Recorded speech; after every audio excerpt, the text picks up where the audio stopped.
Okay भाई, sexual reproduction in flowering plants हमारा topic चल रहा है। कल हमने फ्लावर के पार्ट्स देख लिए थे, रिप्रोडक्टिव पार्ट्स देख लिए थे, मेल रिप्रोडक्टिव पार्ट्स हम कर रहे हैं, जिसके अंदर एंथर की हमने इंटरनल स्ट्रक्चर भी देख ली थी। ठीक है, उसकी जो वाल्स थी, epidermis, endothecium, middle layer, tapetum, tapetum के स्ट्रक्चर, टेपिटम के फंक्शंस और उसके टाइप्स, यहाँ तक हमारा टॉपिक हो चुका था। तो अब हम आगे बढ़ते हैं। हमारा आज का टॉपिक है माइक्रोस्पोरोजेनेसिस। माइक्रोस्पोरोजेनेसिस, अगर हम माइक्रोस्पोरोजेनेसिस की बात करते हैं तो माइक्रोस्पोरोजेनेसिस को कैसे डिफाइन करेंगे? Process of formation of microspore, यानी कि अब हम माइक्रोस्पोर की फॉर्मेशन देखेंगे। ठीक है ना, तो माइक्रोस्पोरोजेनेसिस का मतलब है process of formation of microspores. अब जो माइक्रोस्पोर्स हमारे बनेंगे, ठीक है ना, वो किस तरीके से बनेंगे, वो जो स्ट्रक्चर है वो एंथर के अंदर अब हमें देखनी है। ठीक है, अभी हमने कल इस तरीके का एक डायग्राम बनाया था, अगर आपको ध्यान है तो।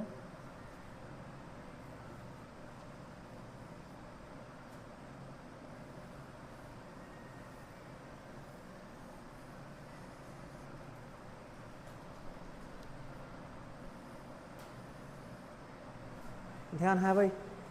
ठीक है, तो यहाँ पर हमने फिर यहाँ एक और इसकी वाल देखी थी ऐसे करके, और फिर उसको हमने यहाँ से एनलार्ज करके देखा था। एनलार्ज, क्लियर है? तो अब ये जो स्ट्रक्चर है, ठीक है ना, इसके अंदर क्या है, इनके अंदर क्या है, स्पोरोजीनस सेल्स हैं या आर्किस्पोरियल सेल्स हैं। ठीक है, तो वो जो सेल्स हैं, when sporogenous cells, sporogenous or archisporial cells, archisporial cells are compactly arranged,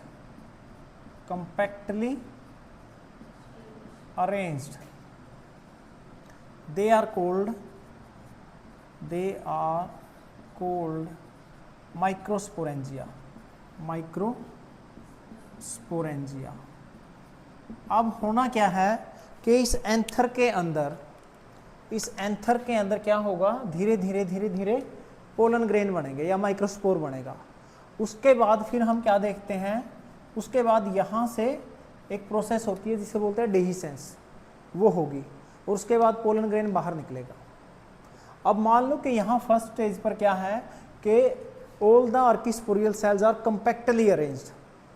ठीक है ना, वो compactly arranged हैं, तो उस टाइम पे हम इसको बोलेंगे माइक्रोस्पोरेंजिया। अब जैसे जैसे पोलन ग्रेन बनने की जो प्रोसेस है वो शुरू होती है, तो हम क्या देखते हैं कि यहाँ पर क्या हो जाएगा, मतलब उनके अंदर गैप आना शुरू होगा। ठीक है ना, तो हम इसको बोलेंगे when sporogenous cells are loosely arranged,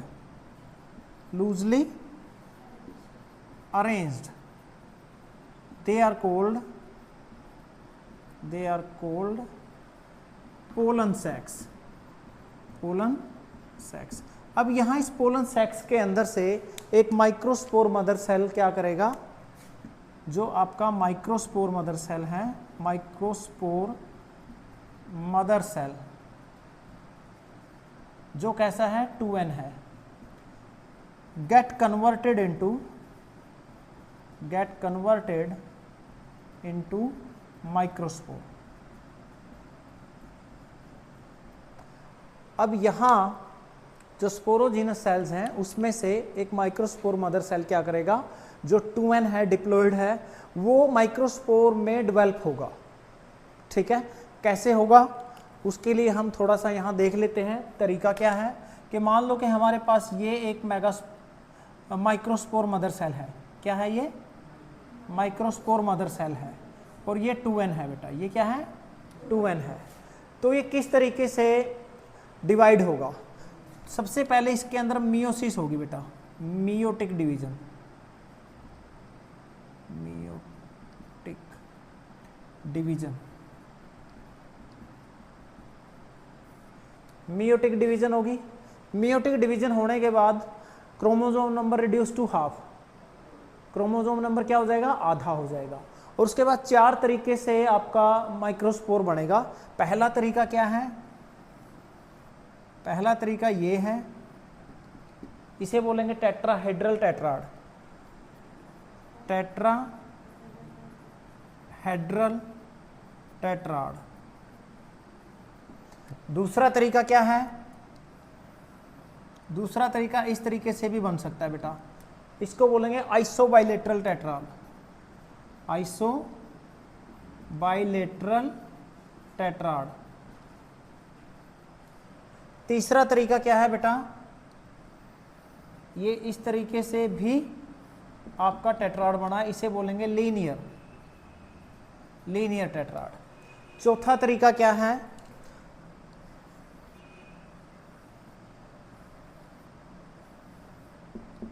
इसको बोलेंगे बेटा एफिडिकासेट। ये आप कॉपी के अंदर छोटे छोटे करके नोट्स भी यहाँ से आप बना सकते हो, ताकि आपको और ज़्यादा आसान भाषा में चीज़ें समझ में आए। ठीक है, तो अभी हम क्या देख रहे हैं, अभी हम देख रहे हैं माइक्रोस्पोरोजेनेसिस, माइक्रोस्पोरोजेनेसिस, जो आपका एंथर की वाल के अंदर आर्किस्पोरियल सेल्स हैं और कंपैक्टली अरेंज्ड हैं। ठीक है ना, पास पास है बहुत, उसको हमने माइक्रोस्पोरेंजिया का नाम दिया। जब वो थोड़े लूज हो गए, ठीक है, तो पोलन सैक का नाम दिया, और पोलन सैक से हमने बोला कि अब माइक्रोस्पोर डेवलपमेंट होगा। जो स्पोरोजिनस सेल हैं उसमें से एक सेल माइक्रोस्पोर मदर सेल की तरह एक्ट करता है, और ये माइक्रोस्पोर मदर सेल डिप्लॉयड होता है। उसके अंदर मियोटिक डिवीजन होने के बाद 4 माइक्रोस्पोर बनेंगे। वो किस तरीके से बन सकते हैं, टेट्राहेड्रल, आइसोबाइलेटरल, लीनियर या एफिडिकासेट, लेकिन बन 4 रहे हैं। और ये कैसे होंगे, ये होंगे बेटा आपके सिंगल एन, यानी कि हैप्लॉइड होंगे। समझ आई यहाँ तक बात। अब हम देखते हैं डेवलपमेंट ऑफ माइक्रोस्पोर, कि माइक्रोस्पोर किस प्रकार बन रहा है, साथ में उसकी स्ट्रक्चर पढ़ेंगे। साथ में क्या बढ़ेंगे, स्ट्रक्चर। मैक्सिमम जो आपका टेट्राड बनता है वो टेट्राहेड्रल बनता है। सबसे ज़्यादा जो माइक्रोस्पोर टेट्राड बनता है वो कैसा बनता है, टेट्राहेड्रल बनता है। समझ आई इतनी बात। हाँ भाई गुरमीत साफ कर दें, ओके।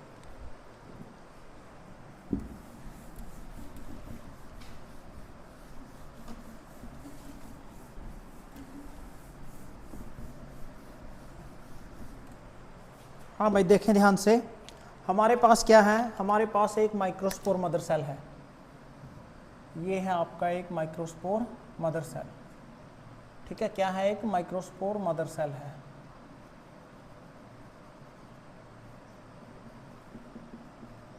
माइक्रोस्पोर मदर सेल जो 2n है, जो कैसा है बेटा, 2n है। अब यहां से क्या होगा, डिवीजन होगी कौन सी, meiotic division, meiotic division.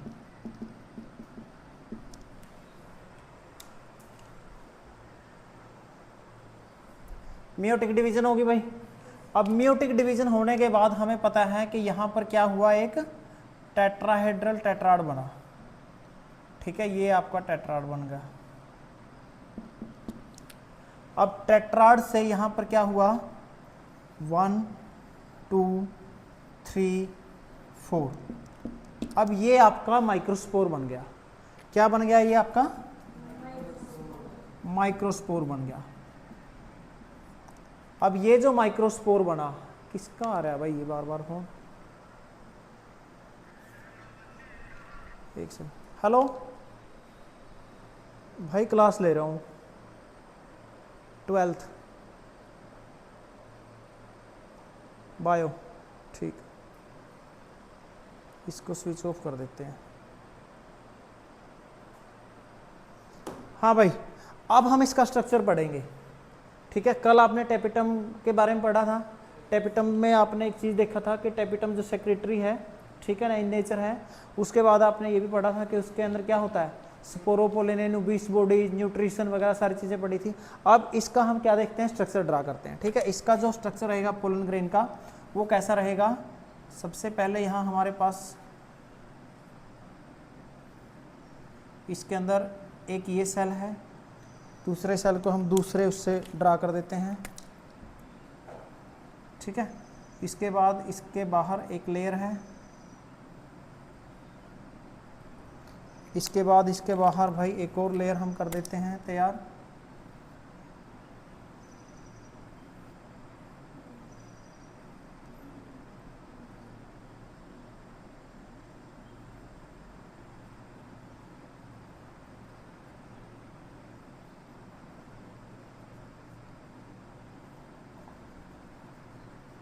Okay, तो इसके अंदर बेटा जो ये लेयर है इसको बोलेंगे इंटाइन। क्या बोलेंगे?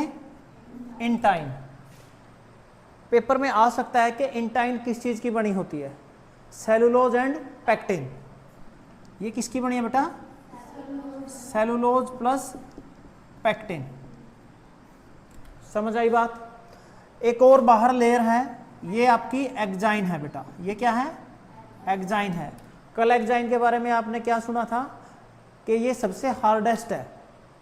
It is highly resistant to the temperature, to the environment, to the chemicals, to the enzymes, ठीक है। तो ये है आपकी किसकी बनी है? ये स्पोरोपोलेनिन की, स्पोरोपोलेनिन की।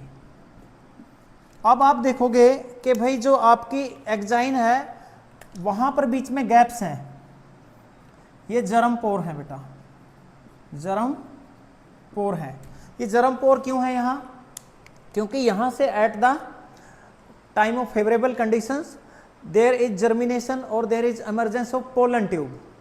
अब ये जो पोलन ग्रेन है, ये जो माइक्रोस्पोर है, जब फीमेल पार्ट में स्टिग्मा के ऊपर जाएगा तो वहाँ उसकी स्टाइल के अंदर पोलन ट्यूब नहीं जाएगी, तो वो पोलन ट्यूब कहाँ से जाएगी? वो यहाँ जर्म पोर से ही बाहर की तरफ निकलेगी, ठीक है ना। इस तरीके से, इस तरीके से निकलेगी। समझ आई? उसके बाद यहाँ आप अंदर देखो क्या चीजें हैं, इसको हम बोलते हैं वेजिटेटिव न्यूक्लियस, वेजिटेटिव न्यूक्लियस। और इसको क्या बोलते हैं? इसको बोलते हैं हम जनरेटिव न्यूक्लियस, जनरेटिव न्यूक्लियस। अब आप यहां पर देख रहे होंगे एक ये लेयर है, इसे कैलोज लेयर बोलते हैं। क्या बोलते हैं? कैलेज लेयर, कैलेज लेयर, ठीक है। तो ये क्या है बेटा? ये स्ट्रक्चर ऑफ माइक्रोस्पोर। ये पेपर में आएगा, आपको एक्सप्लेन भी करना भाई, डायग्राम भी आना चाहिए। अब इसमें क्या होता है कि ये जो स्पोरोपोलेनिन है, इसकी वजह से जो वायबिलिटी है इसकी वो बहुत ज़्यादा होती है। वायबिलिटी का मतलब है इसका जिंदा रहने की कैपेसिटी, ठीक है ना, तो वो ज़्यादा होती है स्पोरोपोलेनिन की वजह से। अब जब हम पोलन ग्रेन की स्टडी करते हैं तो इसके लिए एक टर्म दी गई है, पेलिनोलॉजी, पेलिनोलॉजी। पेलिनोलॉजी के बारे में आपको पता होना चाहिए। It is the study of pollen grain, it is the study of pollen grains. अब यहां आप देखो ये टू सेल्ड स्टेज है बेटा। ये जैसे हम रिप्रोडक्शन में आगे बढ़ेंगे ना तो उस टाइम इनके रोल्स क्लियर करते चलेंगे, अभी सिर्फ स्ट्रक्चर देख लें, ठीक है ना। अभी क्या है कि जनरेटिव न्यूक्लियस जो फर्टिलाइजेशन होती है ना, उस टाइम पे इनके हम रोल पढ़ेंगे, इसी चैप्टर में पढ़ेंगे। अभी हम सिर्फ स्ट्रक्चर देख रहे हैं, ठीक है। तो पेलिनोलॉजी क्या है भाई? Study of pollen grain. अब यहाँ हम देख रहे हैं टू सेल्ड स्टेज है। क्या स्टेज है? टू सेल्ड स्टेज है। यहाँ पेपर में आता है कई बार क्वेश्चन कि ये जो टू सेल्ड स्टेज है आपकी, जब हम माइक्रोस्पोर में देखते हैं, माइक्रोस्पोर्स जब टू सेल्ड स्टेज होता है तो टू सेल्ड स्टेज में क्या होता है? About 60% of microspores released at two-celled stage in angiosperms. Angiosperms plants के अंदर अबाउट 60% जो आपका पोलन ग्रेन है 2 सेल्ड स्टेज पर ही रिलीज हो जाता है, बट 40% किस पे होता है? 3 सेल्ड स्टेज पे। अब ये 3 सेल्ड स्टेज क्या है? 3 सेल्ड स्टेज के अंदर क्या होता है कि यहाँ पर आप देख रहे हो कि 2 सेल हैं, एक जनरेटिव है और एक क्या है? ये वेजिटेटिव है। एक क्या है बेटा? वेजिटेटिव है। ये जनरेटिव सेल क्या करता है? डिवाइड करता है। ये डिवाइड करता है एक की बजाय 2 में, तो ये 3 सेल्ड स्टेज होगी। तो जब 3 सेल्ड स्टेज होती है तो 40% एंजियोस्पर्म में पोलन ग्रेन तब रिलीज होता है एंथर से जब वो 3 सेल्ड स्टेज में पहुंच जाता है। ये चीज़ आपने याद रखनी है। इसके अलावा जो पोलन ग्रेन्स होते हैं उसके कुछ और भी मतलब यूजेज होते हैं, वो भी मैं आपको बता देता हूँ। इतना समझ में आया है कि एक बार फिर से बताऊं? थोड़ा सा पोलन ग्रेन की स्ट्रक्चर दोबारा बता देता हूँ। क्या आ गया है? मुस्कान नहीं आया? ओके, सुनो बेटा। माइक्रोस्पोर मदर सेल है, मियोसिस हुई है, टेट्राड बना है, 4 माइक्रोस्पोर बन गए। 4 में से एक को उठा के यहाँ रख दिया, 4 में से एक को उठा के यहाँ रख दिया, थोड़ा सा स्ट्रक्चर बड़ा करने की कोशिश की है। ठीक है, पहले अंदर का पार्ट देखा, यहाँ पर 2 आपकी डॉट मैंने लगाई हैं, एक है वेजिटेटिव न्यूक्लियस और एक है जनरेटिव न्यूक्लियस। यहाँ वाल है कैलेज लेयर। उसके बाद एक लेयर बनाई है इसके सराउंडिंग, इसको इंटाइन बोलेगा क्योंकि अंदर की तरफ है। बाहर की तरफ हमने एक्जाइन बनाई है। इंटाइन बताया हमने किसकी बनी होती है? सेलुलोज और पेक्टिन की, सेलुलोज और पेक्टिन की। एक्जाइन बनी होती है आपकी स्पोरोपोलेनिन की। किसकी बनी होती है? स्पोरोपोलेनिन की। स्पोरोपोलेनिन के बारे में हम शुरू से ही पता कर रहे हैं कि ये काफ़ी हार्ड सब्सटेंस है जो पोलन ग्रेन को लंबे टाइम तक जिंदा रखता है या वाइएबल रखता है। ठीक है ना। उसके बाद हमने देखा है कि यहाँ जर्म पोर भी होता है, जर्म पोर से आपकी पोलन ट्यूब निकलती है। फिर से बताऊँ कि समझ में आया? Okay, good. तो उसके बाद हमने देखा कि यहाँ 60% केसेज में क्या होता है, जब 2 सेल्ड स्टेज होता है माइक्रोस्पोर तो ये एंथर से रिलीज हो जाता है। ठीक है, और कई बार क्या होता है 40% चांसेस ऐसे होते हैं जब ये 3 सेल्ड स्टेज पे आते हैं तब ये रिलीज होता है। जो पोलन ग्रेन की स्टडी है उसको पेलिनोलॉजी बोलते हैं। अब हम बात करेंगे कि पोलन ग्रेन के और एक्स्ट्रा क्या क्या यूज है। ठीक है, पोलन ग्रेन में सबसे पहली चीज आपको देखनी है कि पोलन ग्रेन्स जो हैं, pollen grains are use by athletes, ATHLETE, athletes इनका यूज करते हैं। ठीक है ना। एथलीट कैसे यूज करते हैं? टैबलेट्स भी लेते हैं इनकी, सिरप भी लेते हैं। जो खिलाड़ी होते हैं ना, ठीक है, वो पोलन की टैबलेट होती हैं, हनी बी जो पोलन ग्रेन इकट्ठा करती है ना उसकी टैबलेट्स होती हैं, वो लेते हैं। ठीक है, और सिरप भी लेते हैं, पीते भी हैं। हाँ वो हैं किसका? गुलाटी सर हैं एग्जाम इंचार्ज, और उनकी इलेक्शन में ड्यूटी आई हुई है। आज की ड्यूटी है उनकी, वो बढ़ाएंगे कल आगे। मेरे पास फ़ोन आया था तरुण का। ठीक है ना, उनकी ड्यूटी आई है, कोई पंच का डेथ डूथ होके उपचुनाव हो रहे हैं, उसमें ड्यूटी आई है। ठीक है ना, कल मिल जाएगा, मेरे पास रख जाओ, मेरे से ही ले लो। ठीक, कोई इशू नहीं। Okay brother. हाँ भाई, एनर्जी मिलती है, एनर्जी के लिए तो है प्लेयर्स, सारी चीज़ें एनर्जी के लिए खाते हैं। ठीक है ना, गुड सोर्स ऑफ एनर्जी है ये। क्या है? गुड सोर्स ऑफ एनर्जी है। इसके अलावा कई लोगों को पोलन ग्रेन से एलर्जी भी होती है। Pollen grains can cause allergy in many cases like hay fever. Skin allergy भी हो सकती है, बीमार भी हो सकते हैं, छींकें भी आ सकती हैं। कहीं एक आध फिल्म में आपने देखा होगा, हीरो फूल लेके जाता है हीरोइन को और हीरोइन छींकती है, मुझे तो इससे एलर्जी है। होता है कि नहीं? तो वो क्या है? वो पोलन ग्रेन से एलर्जी है उसको। किससे एलर्जी है? पोलन ग्रेन से एलर्जी है। समझ में आया? तो ये था हमारा माइक्रोस्पोरोजेनेसिस। क्या था?